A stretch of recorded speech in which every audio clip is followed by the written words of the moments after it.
ইমাম ফখরুদ্দিন রাজি রহমাতুল্লাহি আলাইহি উনি বহুত বড় একজন ইমাম ছিলেন, দার্শনিক ছিলেন, দর্শনবিদ ছিলেন এবং বহুত বড় একজন মুফাসসির ছিলেন।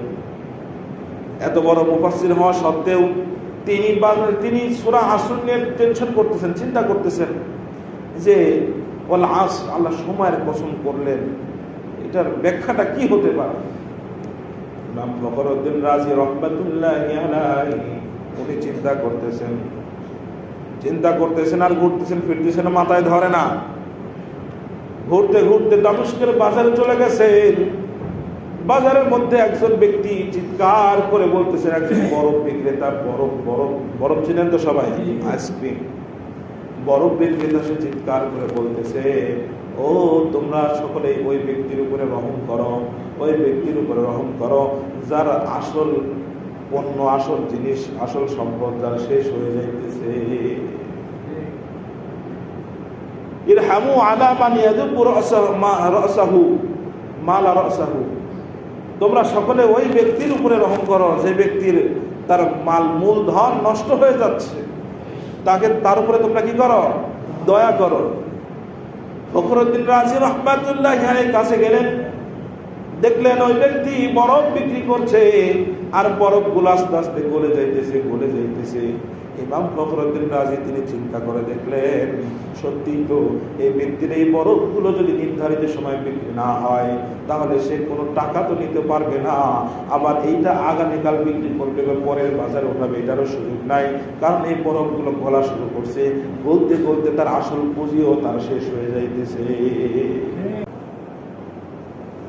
وقال تعالى في شان حبيبه إن الله وملائكته يصلون على النبي يا أيها الذين آمنوا صلوا عليه وسلموا تسليما اللهم صل على محمد وعلى آل محمد كما صليت على إبراهيم وعلى آل إبراهيم إنك حميد مجيد اللهم بارك على محمد وعلى آل محمد كما باركت على إبراهيم وعلى آل إبراهيم إنك حميد مجيد بلغ العلا بكماله كشف الدجى بجماله حسنت جميع خصاله صلوا عليه وآله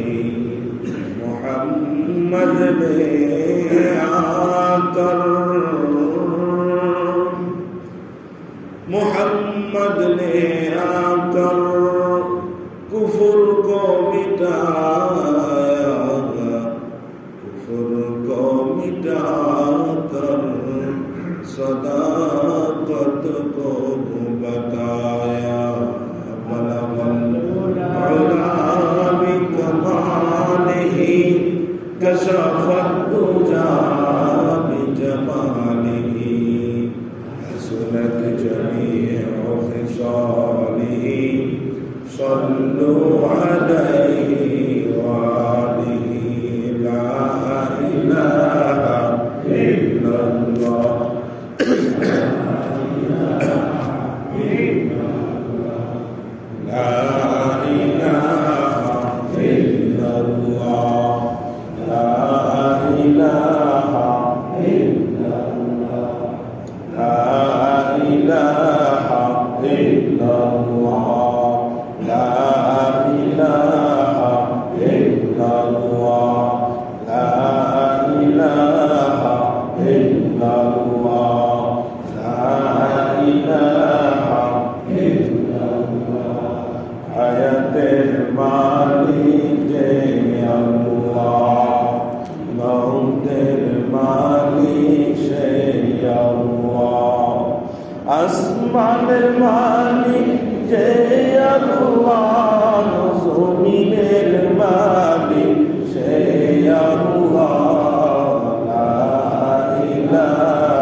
मकबूल तो है शाज़ है काबिल तो बहुत है,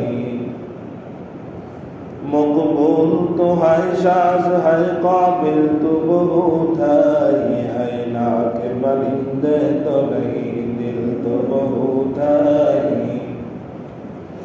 ना के बलिंदे तो नहीं दिल तो बहुत है।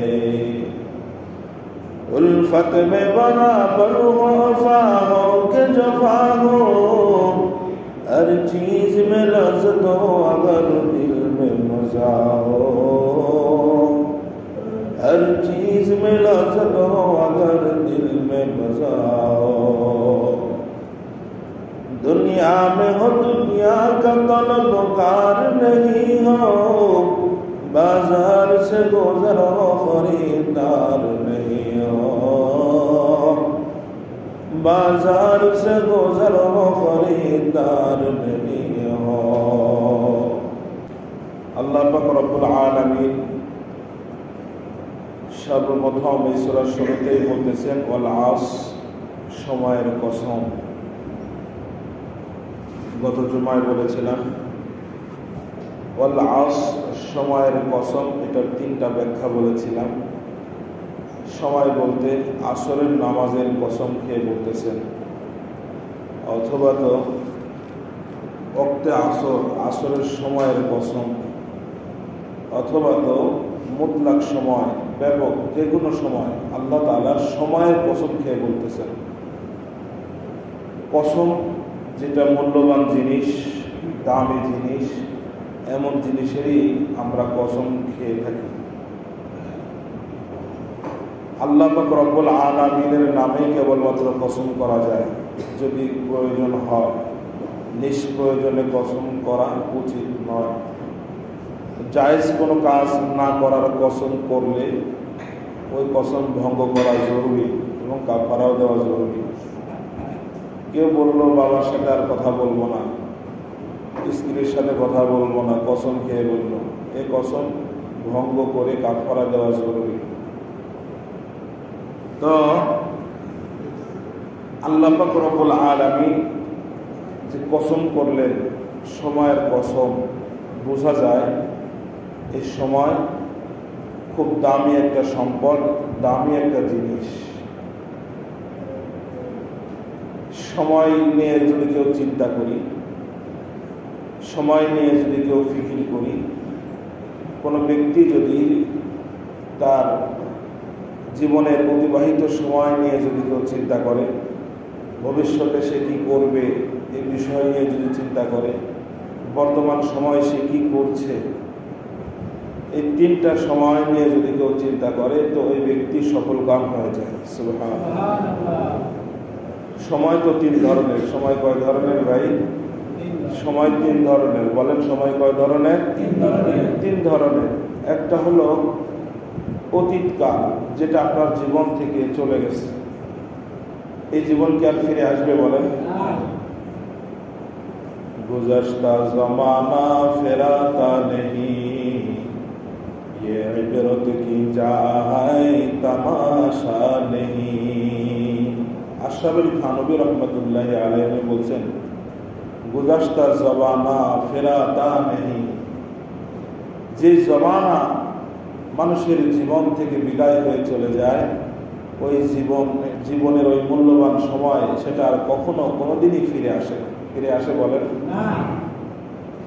হাজারো চেষ্টা সাধনা করেও যে সময়টা আমার আপনার জীবন থেকে চলে গেছে, আজকের যে সকালটা আমার আপনার জীবন থেকে চলে গেছে, এই সময়টাকে আর কেউ ফিরিয়ে আনতে পারবো বলেন? যদিও ব্যর্থ একটা চেষ্টা করেছিল অতীতকালে আমাদের দেশের সরকার, 1 ঘন্টা আগায় দিছিল না পিছায় দিছিল জানো, কিন্তু এটা কেবলমাত্র ক্যালকুলেটরের মাধ্যমেই সম্ভব। বাস্তবিক পক্ষে এটা কখনো সম্ভব নয়। এটা বাইরের দেশে এখনো চলে, কোনো কোনো দেশে চলে। যখন রাত্রি ছোট হয়ে যায়, দিন লম্বা হয়, সময় আগ পিছু করে, কিন্তু এটা তো শুধু মৌখিকভাবে করাই সম্ভব। বাস্তবিক পক্ষে আমার আপনার জীবন থেকে যে মূল্যবান সময় চলে যায়, ওই সময় আর কখনো ফিরে আসে না। এই জন্য আশরাফ আলী থানভী রহমাতুল্লাহি আলাইহি বলছেন, গুজাশতা জমানা ফেরাতা নেহি, ये इबरत की जाए तमाशा नहीं। জীবনের চলে যাওয়ার সময় এটা কখনো আর ফিরে আসে না। এই দুনিয়ার জীবন হলো শিক্ষা হাসিল করার সময়, জীবন। ইবরত কি জাহা, এটা শিক্ষা হাসিল করার জায়গা, শিক্ষা হাসিল করতে হবে। মূল্যবান সময় আমার আপনার থেকে বিদায় হয়ে চলে যাইতেছে, এখান থেকে কি করতে হবে? আমাদের শিক্ষা হাসিল করার জায়গা। তামাশা নেই, এই দুনিয়া তামাশা করার জায়গা না। আসল তামাশা তো হবে কোথায়? জান্নাতুল ফেরদাউসে। কোথায় হবে বলেন? এটা তামাশা করার জায়গা না, এখানে ইবরত হাসিল করার জায়গা, শিক্ষা হাসিল করার জায়গা। আল্লাহ তাআলা শিক্ষা হাসিল করার জন্য দুনিয়ার সব উপকরণ আমার আপনার সামনে রাখছে। আমি আপনাকে নিজেকে নিয়ে যদি কেউ চিন্তা করে 3.5 হাত বডি নিয়ে, তাহলেও একজন মানুষ তার প্রভুর সন্ধান পেয়ে যায়। সুবহানাল্লাহ। আল্লাহ বলেন, অফি আনফুসিকুম আফালা তুবসিরুন।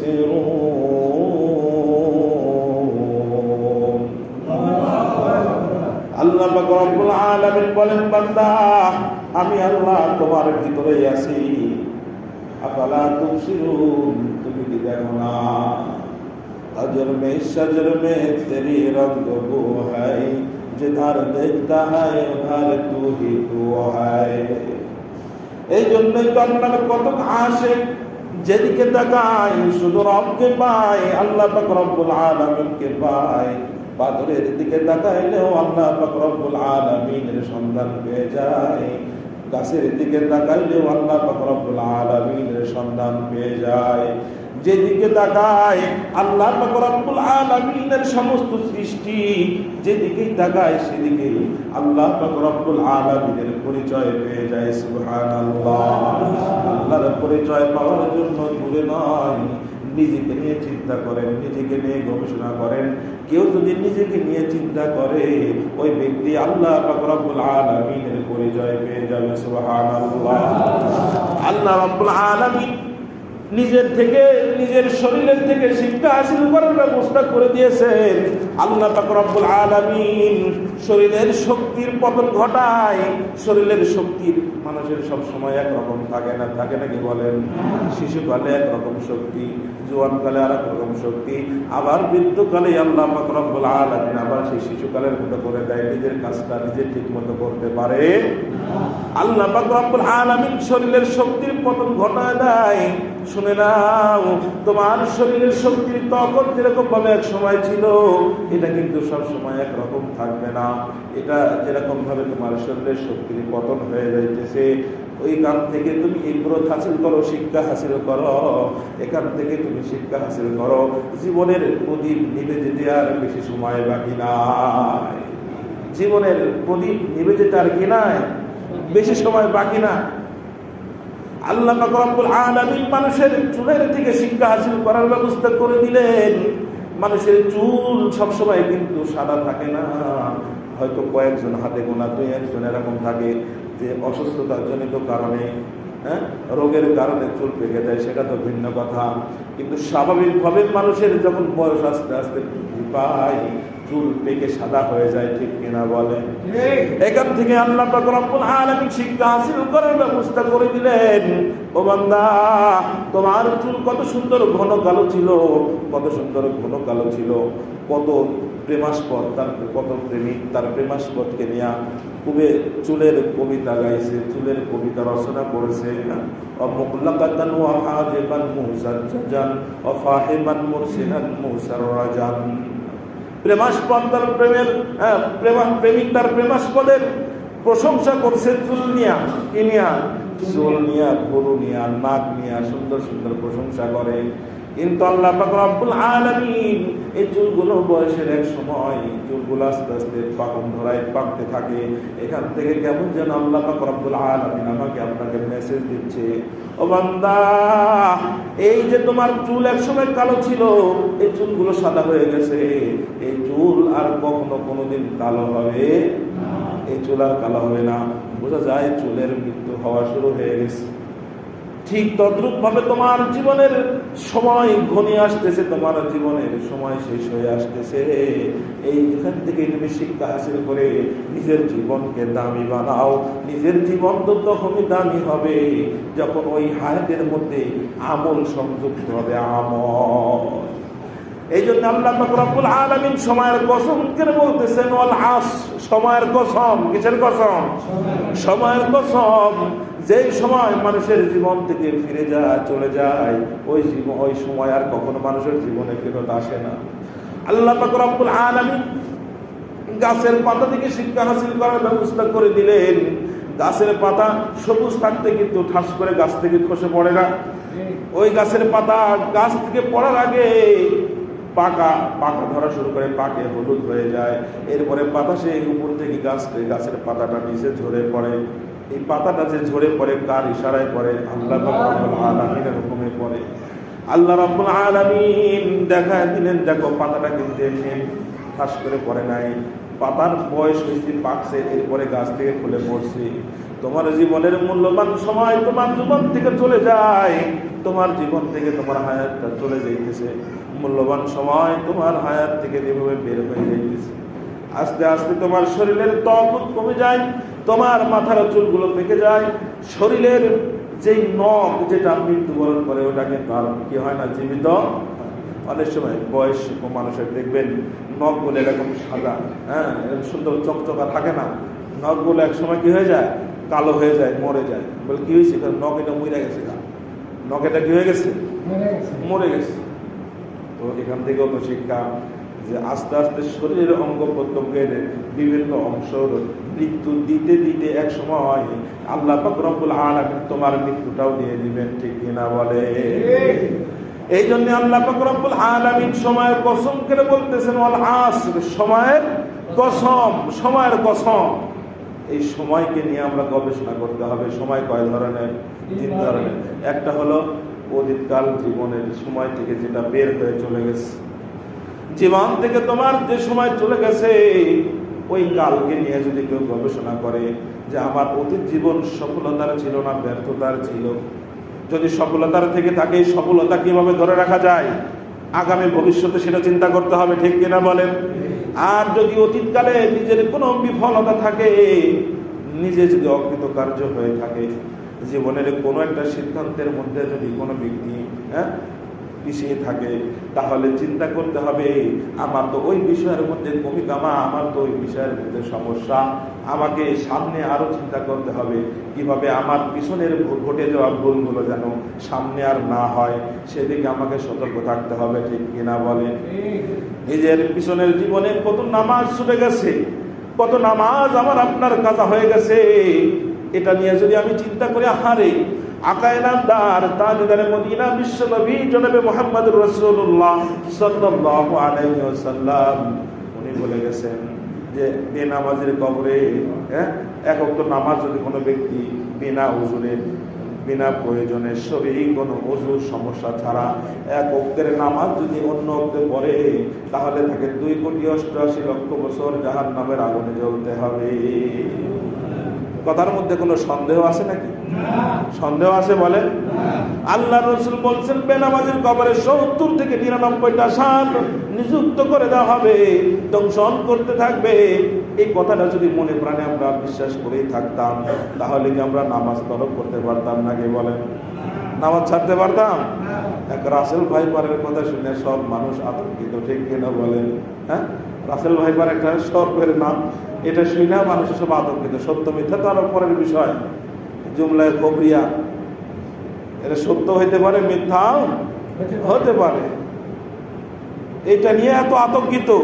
কিন্তু যে ব্যক্তি জীবনে কোনোদিন মিথ্যা কথা বলে নাই, আকায়ে নামদার তাজদারে মদিনা বিশ্বনবী জনাবে মুহাম্মদুর রাসূলুল্লাহ সাল্লাল্লাহু আলাইহি ওয়াসাল্লাম, যিনি জীবনে কোনোদিন মিথ্যা কথা বলেন নাই, ওই ব্যক্তি যাকে কাফিররা পর্যন্ত আল্লাহ আমিন খেতাবে ভূষিত করেছিল, এমন একজন মহান ব্যক্তি তিনি বলে গেছেন, ও আমার উম্মতেরা, কেউ যদি এক ওয়াক্ত নামাজ না পড়ো, 2,88,00,000 বছর জাহান্নামের আগুনে জ্বলতে হবে। বেনামাজির কবরে 70 থেকে থেকে 99টা সাপ নিযুক্ত করে দেওয়া হবে। এই 70 থেকে 99টা সাপের একটা সাপ যদি দুনিয়ার বুকে একবার নিঃশ্বাস নিত, এই পৃথিবীর বুকে আর কোনো উদ্ভিদ সবুজ গাছ গাছালি জন্ম নিত না। তাহলে ওই কবরের মধ্যে সাপ নিযুক্ত করে দেওয়া হবে, কিভাবে থাকবে বলেন? এই টেনশন যদি আমার আপনার ভিতরে আসতো, তাহলে কারোর কোনো নামাজ কি হতো না? জীবনের অতীতকালে যত নামাজ চলে গেছে, জীবনের পিছনে যত নামাজগুলো নষ্ট হয়েছে, এখন থেকে যদি আমি আপনি তওবা না করি, তাহলে ভবিষ্যৎ জীবনে আরোই ক্ষতিগ্রস্ত হওয়ার সম্ভাবনা আছে, ঠিক কিনা বলে? নিজের জীবনের পিছনের যে সময়গুলো চলে গেছে সব এখন ইস্তেগফার করে, বেশি বেশি ইস্তেগফার করে সামনের জীবনটা যেন সুন্দর হয়। হ্যাঁ, সামনের সময়টা যেন আমার ভালো যায়, কোনো নামাজ যেন কাজা না হয়, সেদিকে আমি আপনি যেন সতর্ক থাকি। এই জন্য তো আল্লাহ বলতেছেন ওয়াল আসর, সময়ের কসম। কিসের কসম? সময়ের কসম। তো বোঝা গেল সময়টা অনেক দামি একটা সম্পদ। ইমাম ফখরুদ্দিন রাজি রহমাতুল্লাহি আলাইহি, উনি বহুত বড় একজন ইমাম ছিলেন, দার্শনিক ছিলেন, দর্শনবিদ ছিলেন এবং বহুত বড় একজন মুফাসসির ছিলেন। এত বড় মুফাসসির হওয়া সত্ত্বেও তিনি সূরা আসর নিয়ে টেনশন করতেছেন, চিন্তা করতেছেন যে ওয়াল আসর, আল্লাহ সময়ের কসম করলেন, এটার ব্যাখ্যাটা কি হতে পারে? ইমাম ফখরুদ্দিন রাজি রাহমাতুল্লাহি আলাইহি উনি চিন্তা করতেছেন আর ঘুরতেছেন ফিরতেছেন, মাথায় ধরে না। ঘুরতে ঘুরতে দামেস্কের বাজারে চলে গেছেন। বাজারের মধ্যে একজন ব্যক্তি চিৎকার করে বলতেছেন, একজন বরফ বিক্রেতা, বরফ চিনেন তো সবাই, আইসক্রিম, বরফ বিক্রেতা, সে চিৎকার করে বলতেছে, ও তোমরা সকলে ওই ব্যক্তির উপরে রহম করো, ওই ব্যক্তির উপরে রহম করো যার আসল পণ্য, আসল জিনিস, আসল সম্পদ যার শেষ হয়ে যাইতেছে। ইরহামু আলা মান ইয়াদুবু রাসাহু মালা রাসাহু, তোমরা সকলে ওই ব্যক্তির উপরে রহম করো যে ব্যক্তির তার মূলধন নষ্ট হয়ে যাচ্ছে, তার উপরে তোমরা কি করো? দয়া করো। ফখরুদ্দিন রাজি রাহমাতুল্লাহি আলাইহির কাছে গেলেন, দেখলেন ওই ব্যক্তি বরফ বিক্রি করছে আর বরফগুলো আস্তে আস্তে গলে যাইতেছে। ইমাম ফখরুদ্দিন রাজি তিনি চিন্তা করে দেখলেন, সত্যি তো এই ব্যক্তির এই বরফগুলো যদি নির্ধারিত সময় বিক্রি না হয়, তাহলে সে কোনো টাকা তো নিতে পারবে না, আবার এইটা আগামীকাল বিক্রি করবে বা পরের বাজারে উঠাবে, এটারও সুযোগ নাই, কারণ এই বরফগুলো গলা শুরু করছে, গলতে তার আসল পুঁজিও তার শেষ হয়ে যাইতেছে। ইমাম ফখরুদ্দিন রাজি রাহমাতুল্লাহি আলাইহি তিনি বললেন, বুঝে ফেলেছি, আল্লাহ পাক রব্বুল আলামিন কুরআনুল কারীমের মধ্যে ওয়াল আসর, সময়ের কসম খেলেন কিসের জন্য? আমি বুঝে ফেলেছি, বরফ বিক্রেতার কাছ থেকে সূরা আসরের ব্যাখ্যা আমি পেয়ে গেছি। সুবহানাল্লাহ বলেন। আমি ইমাম ফখরুদ্দিন রাজি বলতেছেন, আমি এই বরফ বিক্রেতার কাছ থেকে সূরা আসরের ব্যাখ্যা বুঝে ফেলেছি। আল্লাহ পাক রব্বুল আলামিন এই সময়ের কসম এমনি খান নাই।